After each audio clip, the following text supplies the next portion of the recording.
Hey guys, in this video, I will show you how to open a real account on MetaTrader 5. Alright, let's begin. First, make sure you have downloaded the MetaTrader 5 app. When you open it, a button to create a demo account will appear. Since we're creating a real account, you need to cancel this option. To do this, press the back button and the settings option will appear on the screen. Next, click on the chat and messages button. This will display a register or sign in option at the top of the screen. You can select register to create a new account. Enter your preferred username and active email address to receive verification and updates.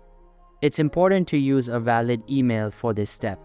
You will then be given the option to register your account by entering your credentials or log in using your Apple account.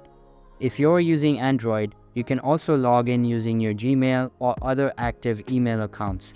So that's basically how you can open a real account on MetaTrader 5. And that's it for this video. If you find this helpful, consider subscribing and giving this a big thumbs up. Thanks.